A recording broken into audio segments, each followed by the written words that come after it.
नमस्कार दोस्तों, मैं अंकुर उपाध्याय स्वागत करता हूं आप सभी का आपके अपने YouTube channel share market analysis में। दोस्तों, बाजार में एक बार फिर से गिरावट हो रही है, लेकिन गिरावट नाम की हो रही है इंडेक्स में, और असली गिरावट एक बार फिर पोर्टफोलियो में हो गई है। सुबह जो मार्केट ब्रेथ थी एग्जैक्टली उसकी उल्टी हो गई है। सुबह लगभग ऐसा लग रहा था कि शायद आज हरे निशान में दिखे पोर्टफोलियो और होली पे इन्वेस्टर्स की पोर्टफोलियो में हरियाली हो, लेकिन लाल निशान हो गया है।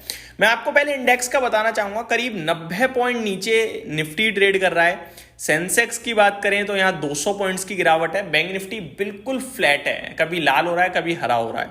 वहीं बात करें अगर मिड कैप की तो यहाँ प्रॉब्लम है 0.1% नीचे, और बात करें अगर स्मॉल कैप की तो यहाँ ज्यादा प्रॉब्लम है, करीब 1% नीचे।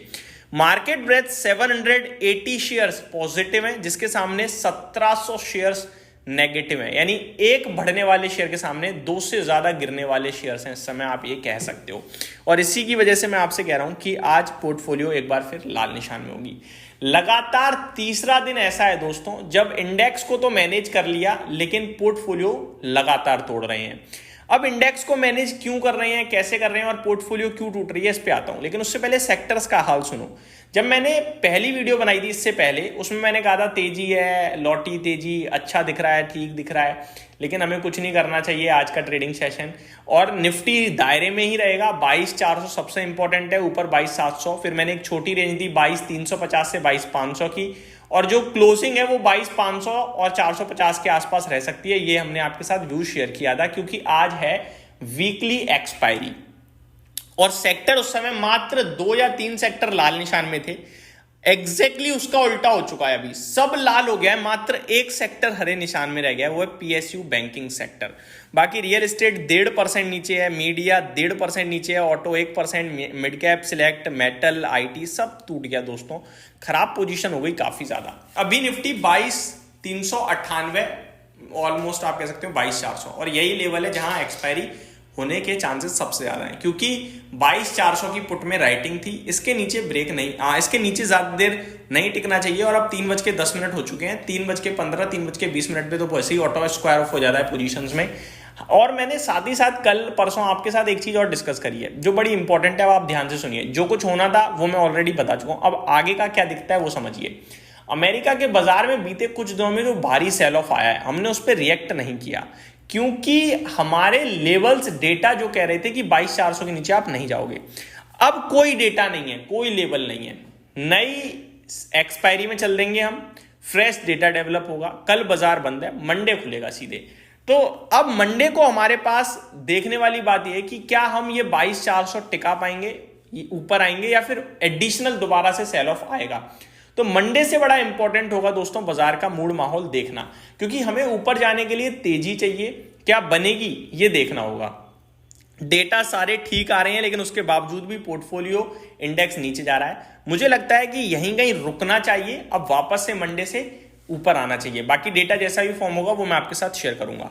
आगे बढ़े दोस्तों, अगर चीजों के बारे में डिस्कस करें, स्टॉक स्पेसिफिक स्पेशली, तो मार्केट में गिरावट हो रही है भयंकर वाली। पॉलिसी बाजार 6% नीचे, केईसी इंटरनेशनल 6% नीचे। ये स्टॉक मतलब इतना कमाल का लगता था मुझे, और एक्चुअली में स्टॉक है भी कमाल का। 19,000 करोड़ का मार्केट कैप है इस कंपनी का, और अराउंड 40,000 करोड़ के समथिंग की ऑर्डर बुक की बात कर रही है कंपनी, ठीक है। तो मार्केट कैप से डबल ऑर्डर बुक है। अगर मल्टीपल्स देखें तो 41 के पीई पे ट्रेड कर रहा है, उस समय ये अराउंड 80 के पीई पे ट्रेड करता था। तो वैल्यूएशन तो कंफर्ट आ चुका है, बट स्टॉक रुक ही नहीं रहा, हर दिन टूट जाता है भयंकर रूप से। तो कुछ ऐसे स्टॉक हैं जो बड़े अच्छे स्टॉक्स हैं, लेकिन गिरते ही जा रहे हैं, गिरते ही जा रहे हैं, जिनमें हम कुछ कर नहीं सकते होल्ड करने के अलावा, और पैसा हो तो लगाने के अलावा। भारत फोर्ज में गिरावट आ रही है, जी एंटरटेनमेंट, ये तो मतलब क्या ही बताएं जी एंटरटेनमेंट का, इसका हाई लो देखो तो क्या ही वो बात करें। टीवीओ टेक में गिरावट है, कैस्ट्रॉल इंडिया, रेडिंगटन, सोना कॉमस्टार, एसडब्ल्यू सोलार, ये कुछ स्टॉक्स हैं जिनमें गिरावट देखने को मिली है। तेजी भी है दोस्तों, एमआरपीएल भागा है 6%, उनो मिंडा भागा है, Godfrey Phillips, ITI, data patterns, ZF commercial, Elgi equipment, East India hotel, ये कुछ स्टॉक्स हैं जो तेजी में देखने को मिले हैं। निफ्टी की तरफ चलें अगर, 35 स्टॉक्स लाल निशान में है। टॉप लूजर है श्रीराम फाइनेंस, आज इसने दम तोड़ दिया है। एक रिपोर्ट आई है, आई थिंक किसी ब्रोकरेज फर्म की, वो बैंकिंग और फाइनेंशियल्स को लेकर अगले 1 साल के लिए थोड़ा कॉशियस माहौल जताते हुए दिखे हैं। उन्होंने ये कहा आई थिंक कि एनपीए बढ़ने के चांसेस हैं, जिसके चलते आज थोड़ा बैंकिंग फाइनेंशियल में प्रॉब्लम थी। श्रीराम फाइनेंस गिरा है आज, हीरो मोटोकॉर्प में गिरावट दिखी है, टाटा मोटर्स, हिंडाल्को, इंडसइंड बैंक एक बार फिर 2% नीचे आता हुआ दिख रहा है।